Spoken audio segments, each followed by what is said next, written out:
Boa tarde a todos, a todas e todos. É um prazer estarmos aqui juntos. O nosso painel, um painel que vai trazer muito assunto controvertido, haja vista que a questão da tributação e telecomunicações talvez seja uma das duas searas que mais coloca em perspectiva e em relatividade o princípio da estrita legalidade em matéria de tributação. Estas áreas, que são áreas ligadas aos ganhos tecnológicos, são justamente as áreas que têm provocado a meditação de todas e todas que trabalham com tributação sobre os limites da legalidade, os limites da interpretação em matéria tributária. Portanto, com muito prazer que eu estou aqui, ao lado de integrantes valorosos desta mesa, e quero saudar a ABDF, a Associação Brasileira de Direito Financeiro, na pessoa do Gustavo Brigagão, de novo, pela edição, mais uma vez, excepcional do Congresso. São várias as mesas absolutamente relevantes, com participação de qualidade e uma organização impecável, de modo que temos que ficar muito, muito felizes que conseguimos organizar no Brasil um congresso de tamanha qualidade, de tamanha envergadura, que congrega, inclusive, tributaristas vindos de vários locais do país. Muito bem. Sem maiores delongas, eu vou passar a palavra agora para... Quem vai começar? Sou eu. O Gilberto Fraga. O doutor Gilberto Fraga é graduado em Direito pela Universidade do Estado do Rio de Janeiro, UERJ, é vice-presidente da Comissão Especial de Assuntos Tributários da OAB do Rio de Janeiro e membro do Fórum Permanente de Direito Tributário da EMERGE. Isso, Escola da Magistratura do Estado de Janeiro. Muito bem. Gilberto, você tem 15 minutos a partir de agora. Deixa eu saber como é que opera. Antes de contar, deixa eu só ver como é que opera isso aqui. O recurso não tem efeito suspensivo. Aí para quem eu recorro? Também não há recurso. É decisão única, monocrática. Aqui eu avanço. Tá, é aqui eu volto. Perfeito. Vamos lá. Boa tarde a todos. Manifesto inicialmente a minha satisfação de participar desse grandioso evento. Agradeço à Associação Brasileira de Direito Financeiro pelo honroso convite. O faço na pessoa de seu presidente, meu amigo Gustavo Brigagão. Saúdo a mesa, doutora Raquel Preto, doutor Vitor, doutor Rabelo, doutor Gustavo, minha querida amiga Priscila Sacalém. Coube a mim, então, fazer uma exposição introdutória e, vamos dizer assim, preparatória das outras apresentações, abordando a hipótese do conceito de comunicação e as interpretações que abrangem o seu conteúdo e a sua interpretação pelos entes políticos e as controvérsias que houve pelas reiteradas invasões nos campos impositivos de estados, municípios e União. Começo, então, fazendo aí um pequeno retrospecto histórico, dando conta que, a partir da emenda constitucional 18 de 65, que racionalizou o sistema tributário nacional, é que, pela primeira vez, os serviços de comunicações passaram a integrar um campo impositivo, no caso concreto ali, então, o campo impositivo da União, e salvo nos casos em que os serviços fossem de natureza estritamente municipal. Essa previsão era de 1965, e, no entanto, apenas 19 anos depois, em 1984, é que foi editada uma lei federal instituindo, então, o imposto federal sobre serviços de comunicação.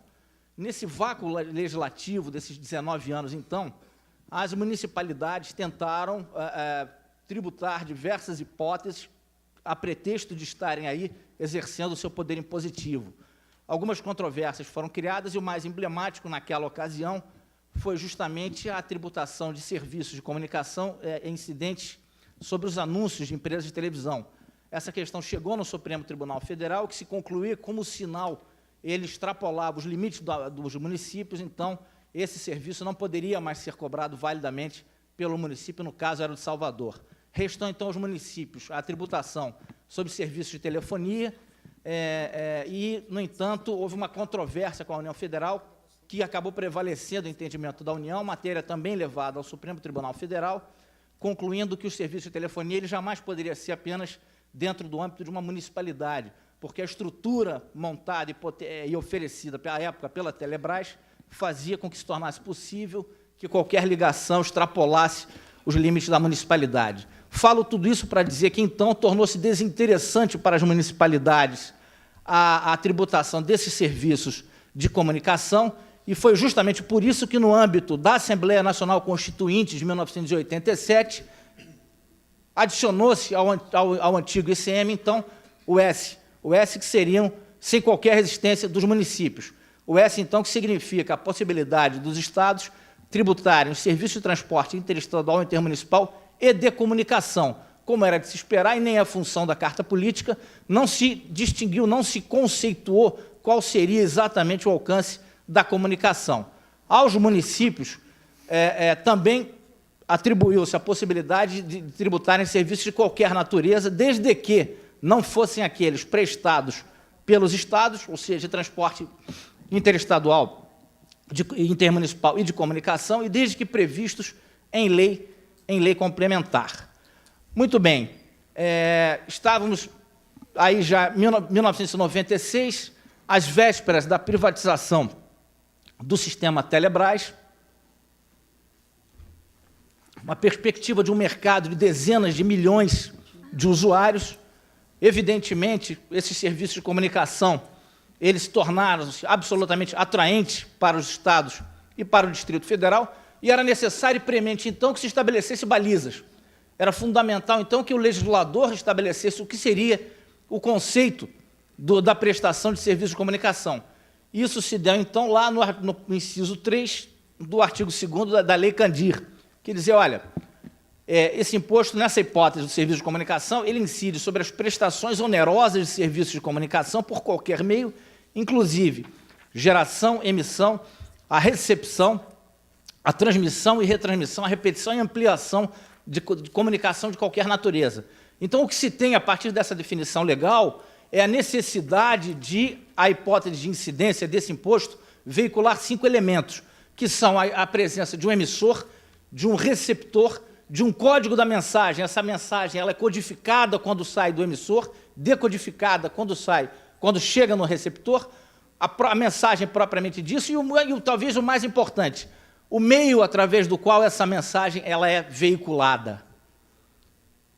Essa mesma perspectiva desse conceito legal, já na espécie de comunicação no âmbito das telecomunicações, foi também estampada lá na Lei Geral de Telecomunicações. O parágrafo 1º, ele basicamente reproduz a mesma engrenagem estabelecida na Lei Candir, quando fala, olha, telecomunicação é a transmissão, emissão ou recepção por fio, radioeletricidade, meios ópticos ou qualquer outro processo eletromagnético de símbolos, caracteres, sinais, escritos, imagens, sons ou informações. Duas questões são importantes até em função das controvérsias que houve num período futuro. Primeiro, o que está na cabeça do artigo, serviço de telecomunicação é o conjunto de atividades que possibilita a oferta de telecomunicação. Serviço de atividade, ou seja, dando conta que as atividades acessórias, que serviços conexos também se caracterizariam como serviço de telecomunicações. Vejam, senhores, que essa é uma lei federal e que essa previsão desses serviços conexos não estava prevista na lei nacional, na Lei Candir, que, como todos sabem, à luz do artigo 146.3 da Carta Política da República, é quem tem competência para estabelecer todos os elementos da hipótese de incidência. De importante também, nesse conceito veiculado na LGT, é a regra que trata do valor adicionado, que distingue o valor adicionado, o serviço de valor adicionado do serviço de telecomunicações. E, basicamente, dá conta que esse serviço é aquele, na verdade, ele apenas acrescenta algo a um serviço de telecomunicações pré-existente. Muito bem. O professor André Mendes Moreira, ao tratar dessa questão do conceito lá da comunicação, ele fala, olha, o que pode ser tributado é o serviço propriamente dito, não é a comunicação. Então, nas hipóteses, muito bem, considerando as dezenas de milhões de usuários do serviço de telecomunicação, as faturas das empresas tornaram-se um ativo valiosíssimo. E foi justamente em função disso que criaram-se, à época da privatização, alguns anos depois, alguns serviços que eram prestados em que as empresas de telecomunicação elas funcionavam como agentes arrecadadores. Então, eles citam um exemplo como aquela história do DISC 0900, serviço de horóscopo, foi um caso peculiar que ele defendeu no âmbito do Conselho Contribuinte de Minas Gerais. E o que se pretendia tributaria, ali se dizia, olha, está havendo um serviço de comunicação. E ele dizia, não, o que existe ali é um serviço de consultoria, não é a comunicação propriamente dita. A comunicação ela é paga através da assinatura básica mensal. E essa consultoria, na verdade, a operadora ela arrecada e repassa para aquela empresa que efetivamente prestava o serviço. Então, o que restou consolidado, não apenas nesse caso, mas em inúmeros outros precedentes administrativos no Brasil, é que esse tipo de consultoria, esse tipo de serviço prestado pelas operadoras, ele, então, encartava dois tipos de serviços, ambos tributados pelo ISS, que era o serviço de cobrança e o serviço de consultoria.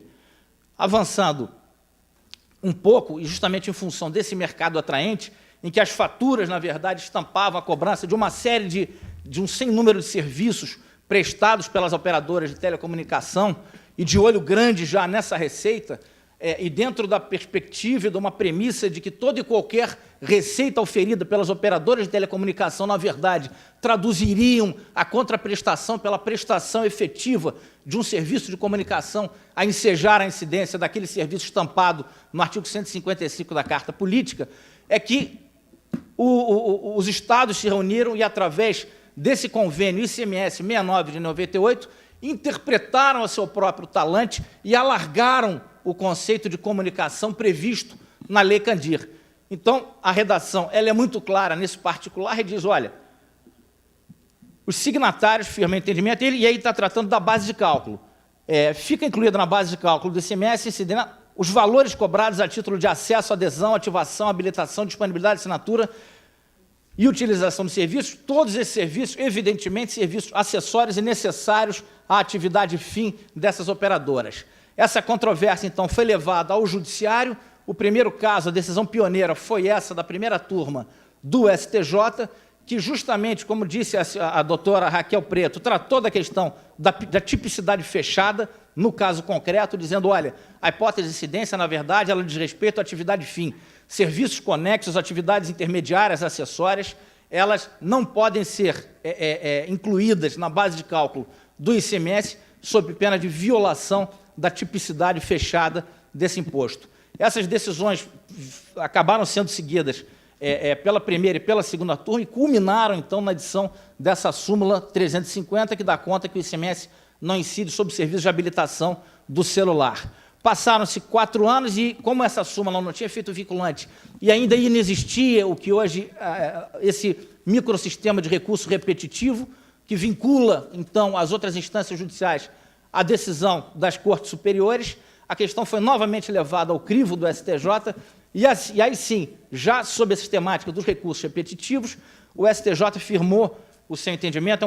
Foi um caso muito comentado, até hoje é muito falado, é o caso da Vivo. O relator era o ministro Napoleão Maia, que dizia, olha, eu tenho consciência, perfeito, eu tenho consciência da jurisprudência hoje da Corte, e justamente sobre a impossibilidade de se cobrar a atividade meio, mas, considerando a hipótese do caput, como eu falei, do conceito da Lei Geral das Telecomunicações, que diz, olha, serviço de telecomunicações é o conjunto de atividades que possibilita a oferta de telecomunicação, ele, então, reviu o entendimento que vinha prevalecendo na Corte e considerou válida a hipótese de incidência.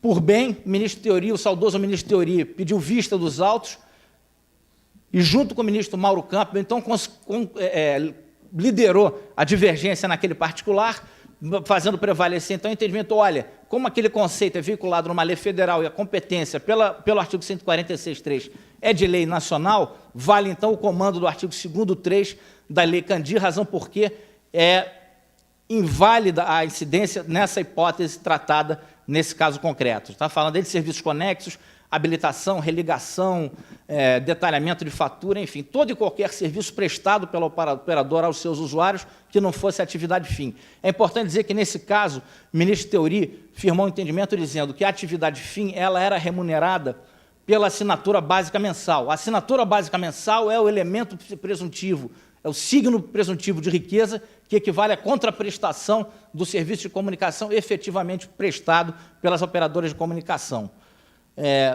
Esse precedente mais recente, ele trata da questão da lista, do DISC lista, um caso que envolve incidências entre 2001 e 2002, e o que a Corte concluiu ao final é que, na verdade, esse serviço DISC lista, olha, você liga para um 102, consegue aí o telefone, o endereço de algum outro usuário, isso, na verdade, é um serviço adicionado, um serviço de valor adicionado, previsto lá no artigo 61 da LGT, e nessa condição não se enquadra no conceito de comunicação para fins de incidência. Eu avanço, então, trazendo aqui um precedente do Supremo, na mesma linha daquela decisão do STJ, no caso da Vivo, sobre a impossibilidade da tributação da atividade meio. Avanço em seguida, dizendo, olha, que, na verdade, havia outras controvérsias ligadas a serviços de provadores de acesso à internet, assinatura básica mensal da telefonia, esse já sob repercussão geral, e que o Supremo Tribunal Federal concluiu que é justamente essa a base de cálculo do imposto sobre o serviço de comunicação. A questão da TV a cabo, isso é um voto clássico da ministra Helena Calmon, em que ela disseca todos os elementos do conceito estampado na Lei Candir, e outras controvérsias que surgem hoje e que, evidentemente, não podem ser tratadas, não podem ser objeto simplesmente de decisões judiciais. Não podemos viver, como se fala, o decisionismo. É importante que o Legislativo tome as rédeas da sua função legiferante, então, e defina melhor os conceitos já com essas novas tecnologias. Estamos a tratar de casos de publicidade na internet e hoje, mais do que nunca, serviço de disponibilização de imagens e som na forma de streaming. Esses dois serviços, por exemplo, os estados vêm querendo cobrar publicidade na internet, essa pretensão já foi rechaçada no âmbito dos tribunais administrativos, firme na ideia de que o que se pode tributar, à luz do conceito do artigo 2º, não é a comunicação propriamente dita, mas sim a sua veiculação, o serviço, o meio de transmissão dessa comunicação. E, em relação ao streaming, há um convênio de 2017 em que os estados entendem que veiculam, sim, um serviço de comunicação.